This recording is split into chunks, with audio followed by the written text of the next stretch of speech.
제가 잠시 기도하고 시작하겠습니다. 사랑의 하나님, 오늘도 우리 사랑하는 우리 교회 리더들을 주님 이 자리에 불러주시고 목양을 감당하게 하신 감사합니다. 하나님 말씀 함께 배우고 나누고 또 말씀대로 살아가고자 애쓰는 사랑하는 주의 성도들을 주님께서 축복하시며 하나님 아버지 우리 성도님들의 발걸음 또 그 성도님의 발걸음을 인도하시는 우리 구역장 권찰님들에게 한없는 하나님의 은혜를 더하여 주시옵소서. 이 시간도 하나님을 알아가는 삶의 가장 중요한 기쁨을 깨닫는 시간 되게 하여 주시옵소서. 예수님의 이름으로 기도드립니다. 아멘. 한 주 잘 보내셨어요? 네. 이번 주는 계속 비도 오고 하늘도 되게 우중충하고 또 날씨가 또 되게 더웠죠 또. 예. 10월하고 좀 어울리지 않는 날씨였는데 특별히 건강에 유의하시고 또 강건하게 정말 주님 안에서 기쁘게 신앙생활 하시는 우리 모든 구역장님들, 권찰님들 되길 기도합니다. 오늘은 예레미야 32장 1절에서 15절에 있는 말씀인데요. 끝까지 지키시는 하나님이라는 주제의 말씀 우리 구역 공과를 같이 나누도록 하겠습니다. 제 좋아하는 이제 그 목사님이시고 또 작가이신 철로역정의 저자인 존 버녀는 그의 책 죄인 괴수에게 넘치는 은혜라는 책에서 이런 말을 했어요. 인간은 보이는 세계에 존재하는 피조물 가운데 가장 고귀하게 지음을 받았지만 죄로 말미암아 가장 비천한 상태로 전락을 했다. 즉 이 말은 무엇이냐면요. 인간은 하나님의 형상으로 너무나 귀하게 지음받았지만 우리가 비천한 상태, 즉 타락의 상태가 되었는데 그것을 급격하게 떨어뜨린 가장 큰 요인은 바로 죄라는 거예요. 그리고 이 죄인 괴수, 스스로 구원할 수 없는 우리를 불쌍히 여기시고 끝까지 지키시는 여호와 하나님으로 말미암아 주시는 축복, 우리는 그것을 은혜라고 얘기하고요. 바울의 어떤 고백을 이렇게 차용하여서 이 책의 제목을 죄인 괴수에게 넘치는 은혜, 나를 끝까지 지키시고 사랑하시는 하나님의 은혜를 죄인 괴수에게 넘치는 은혜라고 말하였습니다. 도입 질문에 보면 그래서 이와 같이 질문해요. 당신은 죄로 인해 버림받아 마땅히 비천한 인간을 끝까지 버리지 않으시는 하나님의 은혜와 사랑에 매 순간 감격하여 살고 있습니까? 누가 뭐 이렇게 대단한 것까지 아니어도 나를 이렇게 도와주었을 때는 참 감사함이 있죠. 너무 감사합니다, 감사합니다 하죠. 근데 똑같은 그런 호의를 계속 얻게 되면 그렇게 크게 감사함을 느끼지 못해요. 마치 경제학에서 얘기하는 것처럼 이 감사와 은혜도 한계 효용이 있어요. 한계 효용이라는 게 뭐냐면 아이스크림을 하나 정말 먹고 싶을 때 먹으면 너무 맛있잖아요. 근데 두 개째 먹을 때 그 기쁨이 하나 먹을 때만큼, 물론 더한 분도 있어요. 두 개 먹을 때 더 좋은 분도 있는데 그 정점이 있어요. 정점을 지나고 나서부터는 어때요? 그 다음부터는 그것을 먹었을 때 만족도가 원래 하나 먹을 때마다 10이었다면 10이 되지 않는 거예요. 9, 8. 나중엔 이제 오히려 준다고 하면 마이너스의 효용이 나는 거예요. 그게 이제 한계 효용이라고 합니다. 그런데 하나님께서 주시는 은혜도 한계 효용이 있는 거예요. 내가 어느 순간 이것에 대해서 감사함이 없고 감격함이 없어요. 처음엔 내가 예배당 가운데 가서 예배만 드려도 너무나 큰 감격이 있었는데 어떤 성도님들 그 얘기 하시더라고요. 코로나 때 교회를 한 몇 개월간 못 가다가 처음으로 교회 문 딱 열고 갔을 때 내가 이제 예전에는 여기서 매주 드렸던 감사함이 없었구나. 내가 이제 열심히 예배 드려야지 했는데 얼마 못 갔다 그러시더라고요. 사람은 타락한 존재이기 때문에 오늘 저녁에 이제 전 성경 공부 때 그런 타락에 관한 이야기를 할 텐데 타락한 존재이기 때문에 매 순간 하나님의 은혜와 사랑에 감격하며 살 수 없어요. 사람은 타락으로 인해서 그 한계 효용을 받아들이는 그 마음이 완전 땅에 내리꽂혔거든요. 날마다 하나님께서 부어주시는 은혜, 성령의 충만함이 없이는 살아갈 수가 없어요. 그래서 우리 구역원들과 정말 우리가 매 순간 하나님의 은혜로 감격하여 살아가고 있는가? 정말 예수님만으로 내가 족한 삶을 살아가고 있는가? 아니면 예수님도 있어야 내가 만족한 삶을 살아가고 있는가? 구역원들과 한번 질문을 나누면서 이 부분을 나눠봤으면 좋겠습니다. 오늘 본문 첫 번째 본문 질문이 있는데요. 첫 번째 질문, 당시 유다의 상황을 먼저 봤으면 좋겠어요. 당시 유다는 어떤 상황이었고 예레미야가 머물러 있는 곳은 어디였습니까? 시드기야가 예레미야를 가둔 이유는 무엇입니까? 이렇게 기록을 하고 있는데요. 한번 1절, 2절, 3절, 4절, 5절 좀 길지만 한번 같이 한번 읽어볼까요? 유다의 시드기야 왕 열째 곧 느부갓네살 18째 해에 여호와의 말씀이 예레미야에게 임하니라. 그때 바벨론 군대는 예루살렘을 애워싸고 선지자 예레미야는 유다의 왕의 궁중에 있는 시위대 뜰에 갇혔으니 이는 그가 예언하기를 여호와의 말씀에 보라 내가 이 성을 바벨론 왕의 손에 넘기리니 그가 차지할 것이며 유다 왕 시드기야는 갈대아인의 손에서 벗어나지 못하고 반드시 바벨론 왕의 손에 넘겨진 바 되리니 입이 입을 대하여 말하고 눈이 서로 볼 것이며 그가 시드기야를 바벨론으로 끌어가리니 시드기야는 내가 돌볼 때까지 거기에 있으리라. 여호와께서 이와 같이 말씀하시니라. 너희가 갈대아인과 싸울지라도 승리하지 못하리라 하셨다 하였더니 유다 왕 시드기야가 이르되 내가 어찌하여 이같이 예언하느냐 하고 그를 가두었음이었더라. 아멘. 32장 1절에서 5절을 읽어보면 32장의 배경을 정확히 알 수 있어요. 유다의 상황이 어때요? 지금 바벨론의 군대가 예루살렘을 포위했어요. 절체절명의 위기예요. 즉 이제 성이 다 포위를 당하면 성을 보통 이제 성 밖에 있는 군대가 공성전을 통해서 성을 함락시키려면 병사가 2.5배, 즉 250%의 병사가 있어야 된다라고 전쟁에서 말하더라고요. 즉 안에 있는 1만 명의 병사를 이기려면 밖에 있는 병사들은 2만 5천 이상은 돼야 서로 이 공성전에서 승리할 수 있는 경과가 있다고 말합니다. 근데 이때 이미 바벨론은 예루살렘의 성에 있는 병사들을 2.5배가 아니고요. 25배, 250배 이상으로 초월한 상태예요. 사실 마음만 먹으면 언제든지 바로 무너뜨릴 수 있는 상태예요. 여러분 지구가 멸망한다면 한 그루의 사과나무를 심겠다라고 한 그 말 아시죠? 오늘 본문에서 사실 그 말은 되게 낭만적으로 들릴 수 있을지 모르겠지만 지구가 멸망할 때 사과나무를 왜 심습니까? 사과를 못 먹잖아요. 다음날 멸망하는데 그날 사과나무를 왜 심죠? 나중에 사과를 따서 먹을 수 있다는 희망 때문에 심는 거죠. 뭔가 내가 되게 문학적으로 심는 게 아닙니다. 미래가 있다고 생각을 하는 거죠. 오늘 본문에도 그와 같은 이야기가 나와요. 바벨론의 군대가 예루살렘을 포위했어요. 당장 이제는 뭘 하는 게 큰 의미가 없어요. 뭐 내가 돈을 더 모은다고 한들, 또 여기서 더 배운다고 한들, 또 내가 무언가를 획득하고 한다고 한들 바벨론이 들어오면 다 내줘야 되는 상황이에요. 아주 안 좋은 상황. 예레미야는 점점 이제 멸망의 상태, 유다 백성들의 종말의 상태로 점점 가고 있습니다. 그런데 오늘 본문은 단순히 바벨론이 예루살렘을 포위한 것뿐만이 아니라 그 안에 있는 영적인 상황을 하나 더 묘사하고 있는데 예레미야가 어디에 있어요? 유다 왕의 궁중에 있는 근위대, 시위대라고 하면 우리 막 데모하는 그 시위 말고요. 더 정확히 표현하면 근위대, 가까이에서 왕을 지키는 그 병사들 있잖아요. 그 근위대의 뜰, 그러니까 왕이 가까이에서 예레미야가 감옥에 gat혀 있는 걸 볼 수 있는 곳이에요. 여기는 아무나 가두는 곳이 아니라 왕이 특별히 화가 나서 감옥에 gat혀 있는 걸 내가 아침 저녁으로 봐야 되는 그 모습이에요. 왜 시드기야가 이렇게 화가 나서 예레미야를 궁중 근위대에 있는 뜰에다가 가뒀을까요? 그 이유는 아까 뭐라 했어요? 예레미야가 어떤 예언을 했어요? 유다 멸망할 거다. 그리고 당신 시드기야 왕 당신도 끌려가서 비참한 최후를 맞이할 거다. 그리고 이것은 아무리 싸우고 그들하고 아무리 병법을 너희들이 잘 한다고 한들 이거 하나님의 뜻이기 때문에 이것을 돌이킬 수가 없다라는 거예요. 시드기야 왕 입장에서 어땠어요?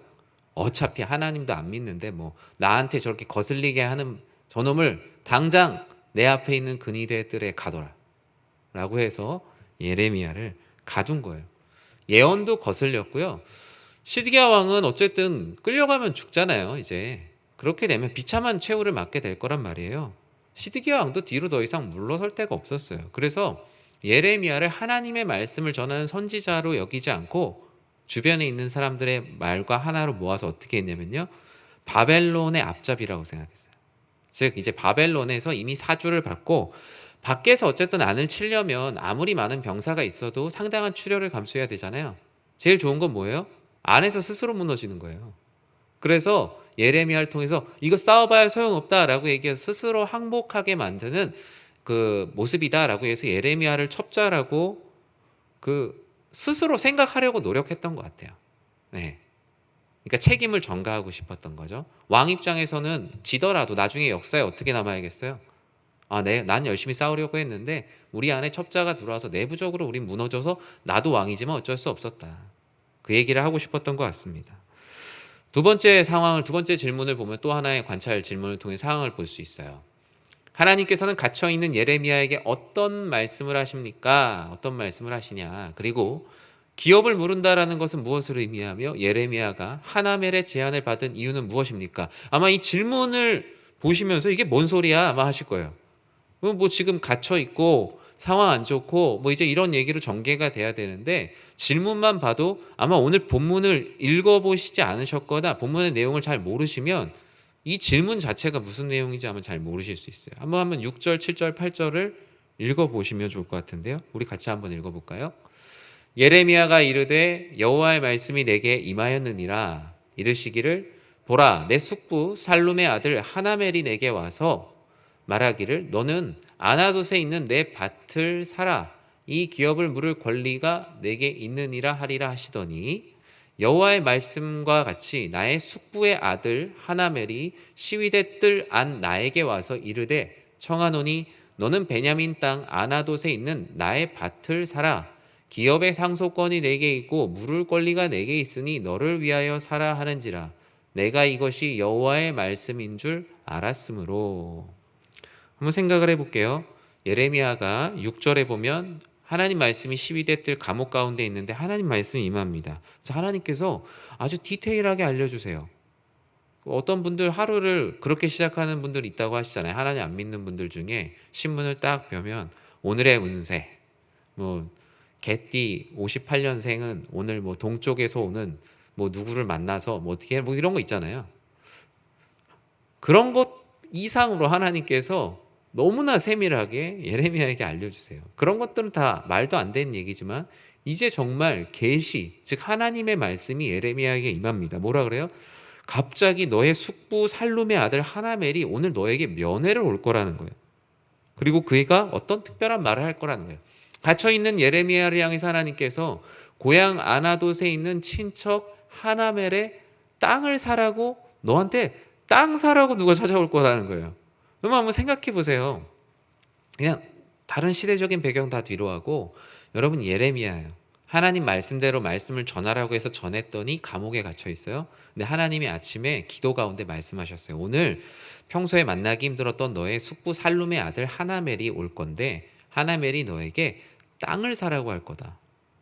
아니 하나님 전 지금 갇혀 있어서 계약도 못한 상황인데 웬 땅을 사라고 하십니까? 저를 지금 꺼내냐 마냐 이 나라가 멸망하냐 뭐 이런 거 얘기를 하셔야지 왜 갑자기 땅 얘기를 하십니까?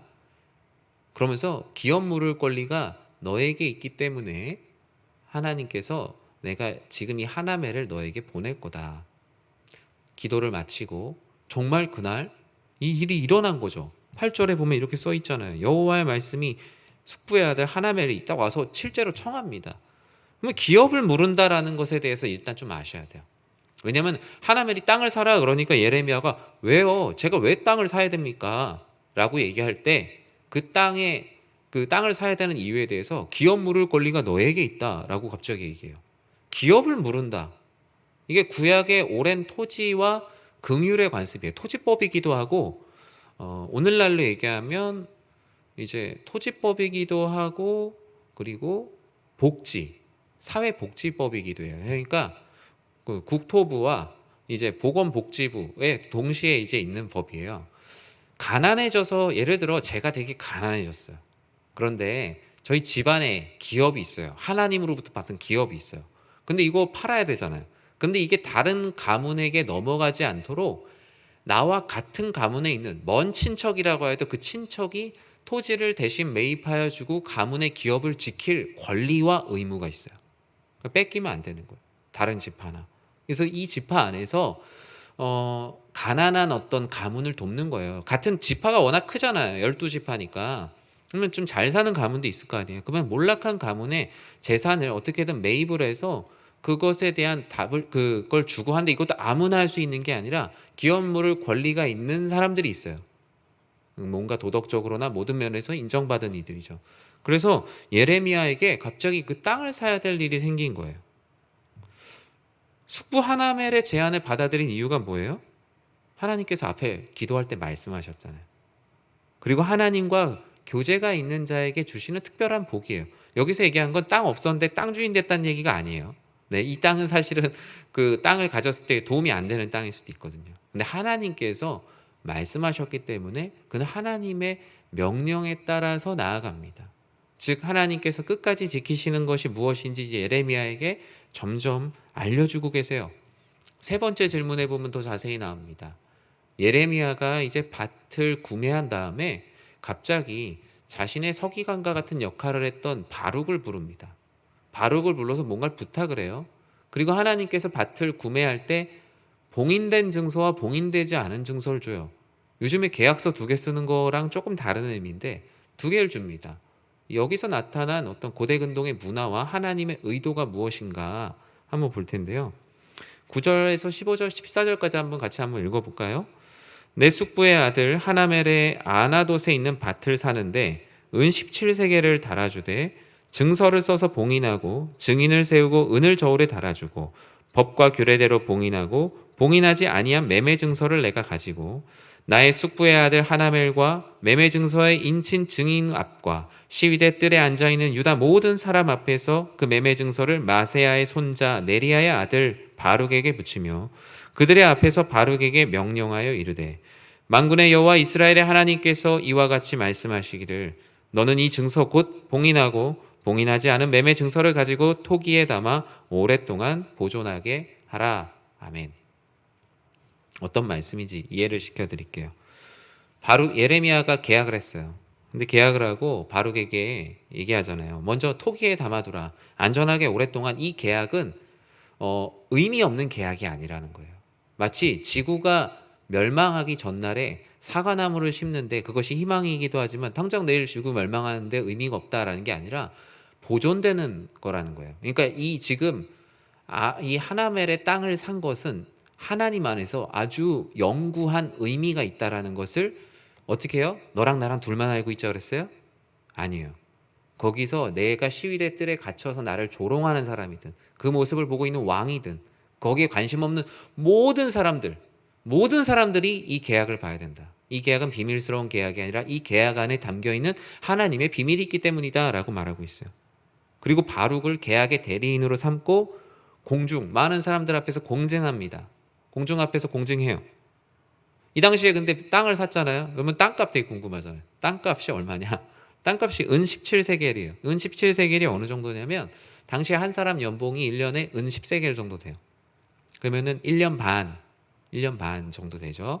그러면은 뭐 사회 초년생 뭐 연봉 3천 이렇게 봤을 때 한 5천만 원 정도에 해당하는 돈이죠. 적지 않은 돈이에요. 하지만 어때요? 또 되게 적을 수도 있는 돈이에요. 이 지금 바벨론이 예루살렘을 침략하는 데 있어서 이것을 바꿀 만한 게임 체인저가 되는 돈은 아니에요. 이 나라의 위기로 보았을 때는 아까 얘기했죠. 지구 멸망에 사과 한 그루 심는다고 지구 멸망 막을 수 있습니까? 막을 수 없어요. 어쩌면 예레미야가 매입한 이 땅은 사과 한 그루만도 못한 훨씬 더 작은 부분이에요. 하지만 하나님께서 이것 가운데 마치 사과나무를 심는 것 이상의 희망을 이 5천만 원 정도 되는 땅 가운데 심어 놓으셨어요. 봉인된 증서와 봉인되지 않은 증서, 하나를 봉인해서 보여준 건 뭐냐면요. 내가 너를 통해서 이 땅을 사게 한 이 안에 담겨 있는 약속은 변하지 않는 것이다. 어느 누구도 열어보지 못하고 변질되지 않는다. 앞으로 바벨론이 너희를 침략해서 포로 생활을 하고 너희의 삶이 매우 힘든 상황으로 변한다 할지라도 마치 이 계약서가 봉인되어 있는 모습을 통해서 너희는 이 약속을 기억해라. 내가 너희를 끝까지 지키며 구원하리란 약속은 절대로 변하지 않는다라는 의미에서 하나의 계약서를 봉인했어요. 그리고 하나는 또 열었어요. 왜 열었어요? 이것은 너희가 삶이 힘들 때마다 이 약속을 언제든지 꺼내서 열어보라는 거예요. 즉 하나님의 우리를 끝까지 구원하시는 하나님의 약속은 어때요? 변하지 않는 약속이에요. 그리고 또 반대로 우리가 삶이 힘들 때마다 언제든지 꺼내서 볼 수 있는 하나님의 사랑이에요. 이것이 이 계약 가운데 어떻게 보면은 이거 뭐 레위 같은 말씀이고 잘 안 읽히는 말씀인데 하지만 이 안에 그런 엄청난 비밀이 담겨 있어요. 네 번째 이제 질문에 궁극적인 답이 나옵니다. 하나님께서 예레미야에게 아나돗에 있는 밭을 사게 하신 이유. 오늘 본문의 핵심이 이거예요. 왜 갑자기 사과나무를 심으라고 하셨는가? 왜 갑자기 땅을 사라고 하셨는가? 지금 내 땅에도 못 있고 남의 땅에 지금 갇혀 있는 마당에, 그리고 지금 부동산 거래를 하는 게 큰 의미가 없는 거예요. 왜냐면 어차피 우리 바벨론한테 멸망당할 거거든요. 이 땅 다 놓고 갈 거거든요. 근데 누가 땅을 삽니까? 바보가 아닌 이상. 그런데 하나님께서 땅을 사라고 하셨어요. 그럼 이 땅이 유효한 땅이라는, 나중에 너가 다시 이 땅을 누리게 된다라는 회복의 말씀이 이 안에 담겨 있는 거예요. 15절에 뭐라고 말합니까? 만군의 여호와 이스라엘의 하나님께서 이와 같이 말씀하시니라. 사람이 이 땅에서 집과 밭과 포도원을 다시 사게 되리라 하셨다 하니라. 네. 만약에 여러분 그런 얘기를 많이 하시죠. 아유, 내가 저기가 개발될 곳인 줄 알았으면 옛날에 진작 사놓는 건데. 그 얘기 진짜 많이 하시죠. 제가 우리 교회에서도 되게 많이 들었어요. 그런데 하나님의 회복, 하나님께서 그 유대 민족들을 회복시키시고 하나님께서 그 땅이 버려진 땅인 줄 알고 사람들이 아무도 안 사고 다 갔어요. 근데 예레미야는 자신의 그 숙부의 아들 하나멜을 통해서 아주 작은 땅, 지금으로 얘기하면 한두 평 정도 되는, 지금 우리 이 지역의 시세가 어느 정도인지 모르겠지만 아마 뭐 한두 평 정도의 땅을 사놓은 거죠. 이 금액으로 하면 얼마나 작습니까? 그런데 하나님께서 그 땅 하나를 사는 것을 통하여서 예레미야에게 그런 마음을 주신 거예요. 내가 다시 나중에 이 땅으로 돌아오겠구나. 그리고 하나님 뭐라고 했어요? 사람이 이 땅에서 나중에 집과 밭과 포도원을 어떻게 해요? 다시 사게 되리라. 놀라우신 하나님의 회복하게 하시는 메시지예요. 회복하게 하시는 메시지. 예레미야 32장 42절과 43절은 이렇게 말해요. 여호와께서 이와 같이 말씀하시니라. 내가 이 백성에게 큰 재앙을 내린 것 같이 허락한 모든 복을 그에게 다시 내린대요. 즉 예루살렘이 바벨론에 포위되었던 것 같은 절체절명의 상황이지만 큰 재앙이죠. 근데 이와 같이 다시 내가 너희들에게 모든 복을 허락하리라. 이젠 너희가 오히려 세상을 향해 뻗어나갈 수 있는 축복을 누리게 될 것이다.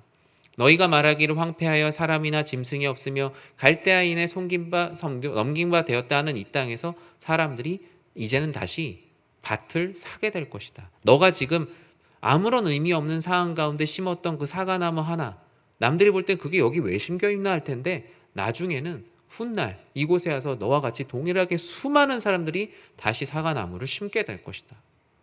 하나님께서 말씀하셨잖아요. 44절에서도 베냐민 땅과 예루살렘 사방과 유다 성읍들과 산지의 성읍들과 저지대의 성읍들과 네겝의 성읍들에 있는 밭을 은으로 사고 증서를 기록하여 봉인하고 증인을 세우리니 이는 내가 그들의 포로를 돌아오게 함이니라.